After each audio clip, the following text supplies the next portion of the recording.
In today's video, I'm going to be showing exactly step by step how you can build a sales organization that generates over $1 million of revenue every single year.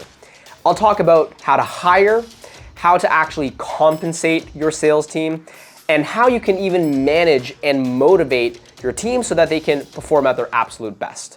And once you have a sales organization that can allow revenue and growth to be autopilot, you can really focus on being the CEO or the leader of your company in order to strategize the vision for the future. By the way, the reason why I can give you insight on this is because I personally have been on multiple 7-figure and 8-figure sales teams in the past. Not just as a salesperson on the front lines, but also as a sales director and even a CEO. So, beyond that, my company right now helps other organizations with building sales teams, so I've seen what works and what doesn't for over 120 companies at this point in time. And I'll be sharing with you today the best of what I've learned. So step one actually happens before you even hire anyone, because a big mistake that many companies make is hiring too early. It's so critical that you have enough pipeline to actually fill everyone on your sales team's calendar. Because I can attest to this myself. I've been on sales teams as a closer where because the marketing department or the setters were so poor at generating meetings, I was probably only on calls 25% of my days. And the rest of the time I was just kind of sitting there waiting. This is a very inefficient usage of someone's time. And the worst case scenario is that I get so annoyed as a closer that I just quit. And that's what's gonna happen. If you hire someone excellent, they're just gonna go somewhere else where they can actually jump on enough calls where they can make a good living. And the critical element of this is that you can do so scalably and sustainably, because even if you're relying on referrals or word of mouth, that's rarely going to be consistent enough or give you the volume that you need to fill an entire sales team's calendar. It might only be enough for your calendar as a CEO if you're still closing. So I would highly recommend that you either figure out automated ways of scaling out your outbound strategy, or to have a content system which is strong enough that you can get a lot of inbound leads, or hiring appointment setters who are just really good at proactively drumming up business and generating sales calls. All of those ways are more systematic, and that's what you pretty much need if you're trying to feed like real closers who want to have full calendar. If your lead generation system is still kind of wonky, check out this video above, and we'll actually go into more depth about how you can fix this issue. Now, beyond just the lead generation element, sales also requires that you know how to close consistently. Because guess what? If I was to give you 20 quality sales calls and you're only able to win one of those deals, there's something wrong.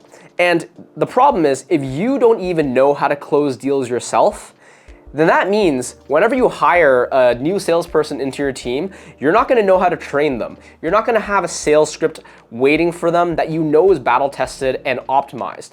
And yes, of course, a great salesperson can come in and fix a lot of the problems that you might have if you yourself are not a great salesperson. But the reality is, it's going to take significantly longer for them to ramp up if you don't have the experience of showing how you are already able to close at 30%, 40%, and whatnot. Not to mention, when you're hiring a salesperson for the first time, if they're your first salesperson, they're usually gonna ask, how do I know I'm gonna be able to make money? And if you don't actually have a track record yourself of being able to close deals, a lot of the best salespeople are just gonna be like, you know what, you're too unproven.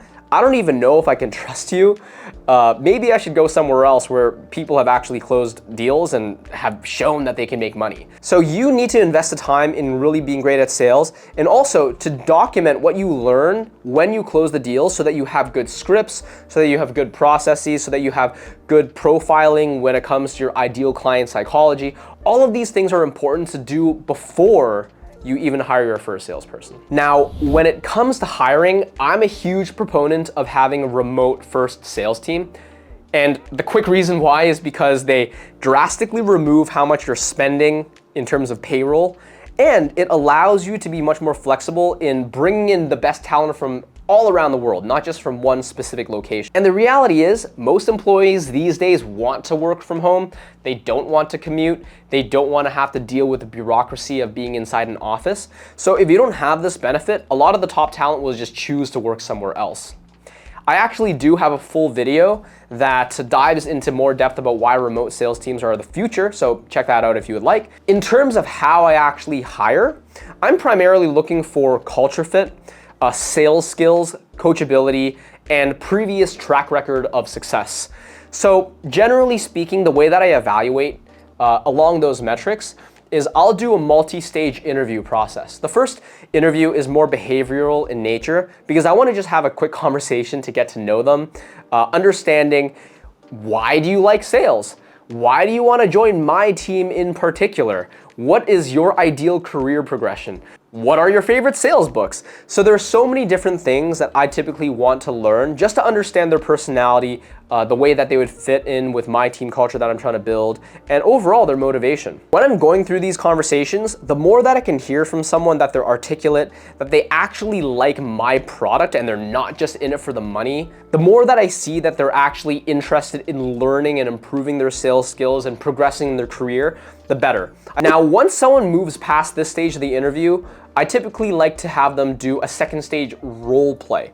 And role plays to me are incredibly important because it allows you to actually put their skills to the test. Essentially, I would give them a situation, and with that situation, I'm asking them to essentially go through a quick qualification with me and pitch me. Sell me this pen. And doing that can give me a really good sense of how good they are at asking questions, how good they are at tailoring a pitch to me, if they are able to overcome objections or sticky statements from the prospects. And the cool thing about how I like to run these role plays is that usually I'll do one role play with them, and then we'll immediately do a second role play to see how well they were able to take my feedback and immediately apply it to their approach. This shows whether or not they're coachable and flexible to change their approach on the fly, and also allows you to see whether or not they have a big ego about if they're already this amazing person and they never want to take constructive criticism from someone like you. Even if they weren't necessarily perfect on that first role play, if you see a massive improvement and a huge willingness to learn and take feedback, then honestly, that's a really good sign that this is going to be a great long-term person on your team. Now, even if they do pass multiple interviews, it doesn't necessarily mean that they're a guaranteed home run. I can say this myself. I've had so many people just absolutely crush it on interviews, and then once they're actually in my organization, they're way worse than I thought they would be. So clearly, interviews are not everything. So that's actually the reason why I like to trial talent. What I mean by a trial is once they pass all the interviews and I think they're pretty decent, I'll tell them, hey, you get 2 weeks in my organization. We'll treat you like a real employee, but understand that you're kind of in this probationary period. We haven't fully extended a full-time offer to them yet. So they're still kind of in this hot seat, but it'll give you an understanding of how good their work ethic actually is once they're in your organization. You'll get a sense of their level of activity, their level of hustle, how well they actually interact with your team, and of course, whether or not they can actually generate results. And by the end of these 2 weeks, you'll have a very good idea of whether or not this person is a long-term fit for your team. If they are, then you send them a full-time contract, and if they're not, then of course you just fire them and you move on from there. Now, many of you watching this video might already have some appointment setters that you're using to generate meetings, but you don't have closers yet. So one thing that I will highly recommend is if you already have setters, think about just promoting your best setter. If they're performing really, really well, and if they're typically exceeding the KPIs and quotas that you're setting for them, then why not just promote them to be a closer? After all, a lot of the times they are wanting to be a closer, and it's one of their big goals. And at the same time, it's actually much easier to train a setter to become a closer than to train someone who literally knows nothing about your offer or your audience and try to get them to be knowledgeable enough that they can then start selling things to that audience. You can make that argument that just promoting a setter and then backfilling and hiring another setter to replace that first guy, that might actually be easier. Now, once you've hired, the next step is to make sure that your ongoing management, training, and optimization is really dialed in. Because a lot of the times, a big mistake that I've seen entrepreneurs make is that they hire someone and then they think that they can now just step away from the business and leave the salespeople to do everything on their own. But the reality is, whenever we hire a salesperson, we can't expect that they will be able to do everything on their own. Building a sales team is not a set it and forget it type of process. So first and foremost, you want to start by being a good leader. Understand the motivations of the reps that you're hiring. Understand that they're human and that they're trying to achieve a certain set of goals, whether it be about income or promotions or developing certain skills. If you can understand what those things are that they care about and have a candid conversation about that with them, and even build a plan on how they can achieve those things, how they can make a certain amount of money, how they can get promoted within a certain amount of time or learn these skills, they'll actually have a much more definitive plan of how to actually execute their day-to-day to be successful. Not to mention, by being a good leader like this, they'll actually be much more motivated to do well because they understand that coming out on the other side of high performance is all the things that they wanted. And then of course, from a management perspective, being willing to put in a lot of time, both before, but also during and after, in making sure processes are dialed in, whether it be your CRM, your tracking, your follow-up, making sure that your sales scripts are constantly being improved, making sure that your campaigns that you're utilizing to generate leads are constantly being improved. These are not things that you can just set in and forget it. They are things that you need to be constantly working on and improving in order to maximize your team's results. And then of course, the daily management that comes into play is critical as well. Are you having your daily huddles with your sales teams, even if it's 5 minutes to understand what their goals are for the rest of the day? Are you doing your weekly call reviews where you look at the conversations they've had and give them feedback, where you look at their pipeline to make sure that you understand where you can help with certain stuck deals or annoying prospects? Are you doing sales coaching in order to just make sure that they're constantly improving their overall ability? All of the things that I mentioned here, whether it be technology or leadership or actual management, is stuff that you need to do in a consistent way. So once again, you cannot just step away and assume that your sales team is just going to solve all your problems and that you can go golfing 4 times a week.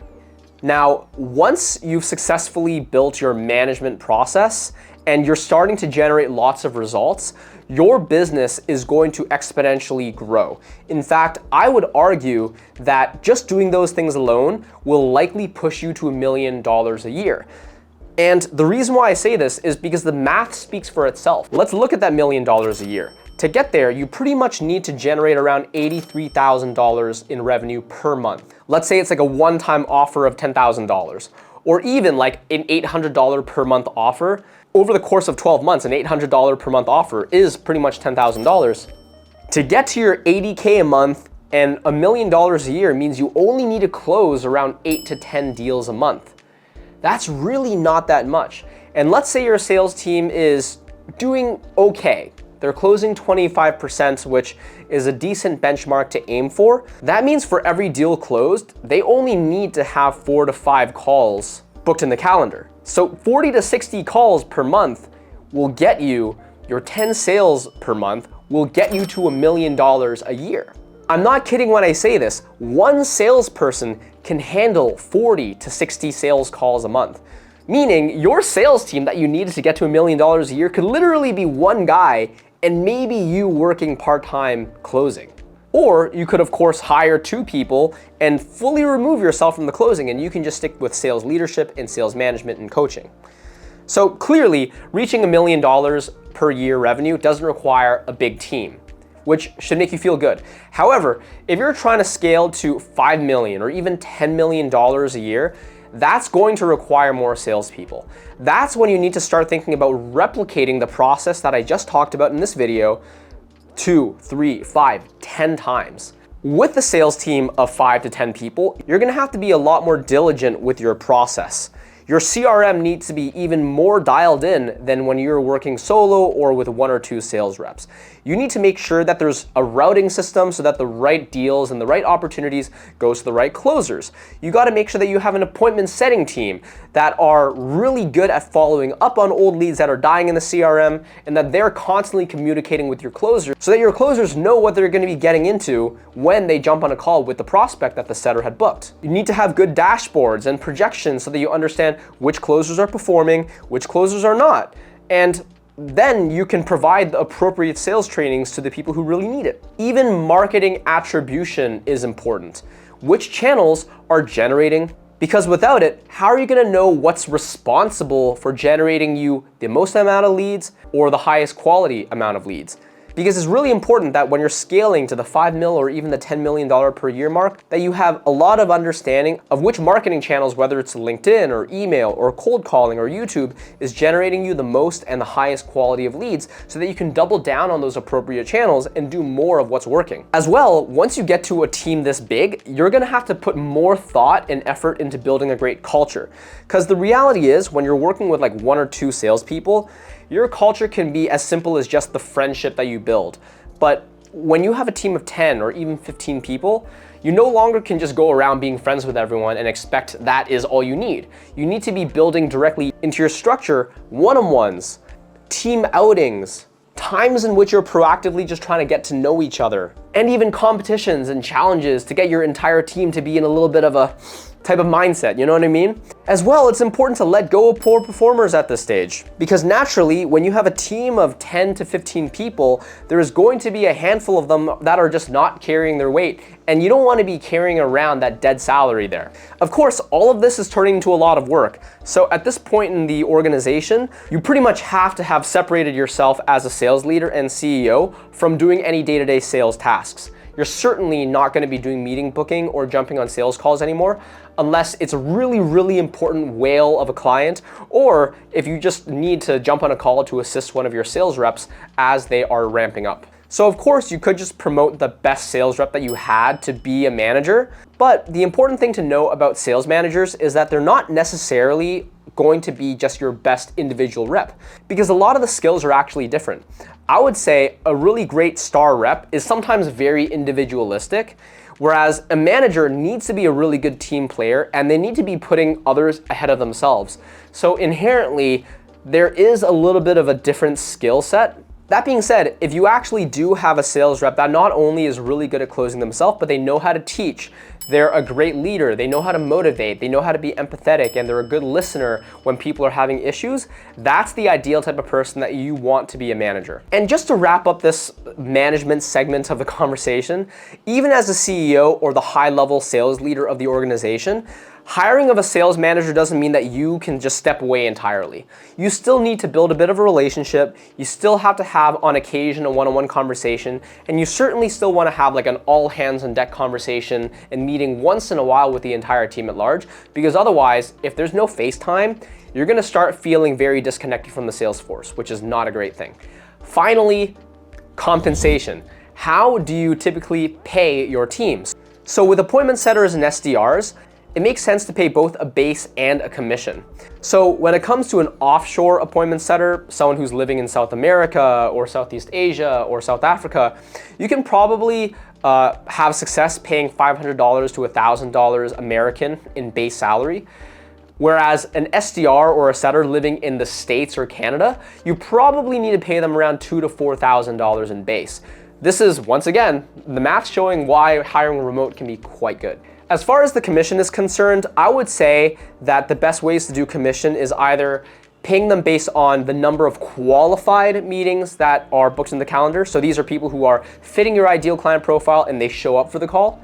Or you can just pay them based on closed deals. I would say if you have a very long sales cycle, it makes more sense to do the commission based on meeting being booked. Whereas if you have a very short sales cycle, just pay them based on when revenue comes in, because you certainly don't want to be paying them only when revenue comes in if it's going to take 4 months for the deal to close. Now, when it comes to closers and account executives, I'd be more inclined to do a pure commission setup. However, I would say when it comes to SaaS or software, you're usually going to pay a base for the simple reason that almost every software company pays a base. So if you're the only SaaS company that doesn't pay a base, then frankly, most good sales reps are just gonna be like, hey, 4 other companies are willing to pay me 50 grand, you're not, I'm not gonna take your job. So just keep that in mind when it comes to SaaS. That being said, if you're in the agency space or the consulting or the info product space, since it's a little bit more acceptable for companies to not provide a base, you can probably get away with it more often. But regardless, your on-target earning needs to be above $10,000 a month. When it comes to your setter's commission, as far as how much you want your setters to earn overall, I would say if they can double or triple their overall base after the commission, that's a solid amount of monthly income that they can make. Regardless, for an account executive or a closer, you certainly want to make sure that if they do a good job, they're making over $10,000 a month, and that's regardless of whether they have a base or it's commission only. Both closers and setters can also be earning bonuses and accelerators based on exceeding their targets. So let's say your quota is to hit $100,000 in closed deals one month. If you hit 200,000, then that $100,000 that you're hitting on top of your quota, you might actually pay them out at a higher percentage as an incentive to reach their commission quota. So that's always a good thing. Now, as far as sales managers almost always have to earn a base salary since they're not closing deals themselves anymore. So you would compensate them certainly a base, and then you would give them a commission or a bonus based on the team's performance. A good sales manager sometimes is still closing, and if that's the case, of course, pay them a commission as well based on deals that they're closing. So hopefully this was super helpful and really comprehensive in terms of helping you build out your sales team to hit 7 and even 8 figures. If you're trying to build out your own sales team, that's something that I actually help a lot of companies with. So if you want to learn more about how I can help, just book a meeting with me below, and I'm more than happy to share with you a little bit more. Please like and subscribe if you haven't already. Hit that notification bell for new videos that are coming out. And if you want to learn even more, check out these videos above where I go into more detail about everything growth. Cheers.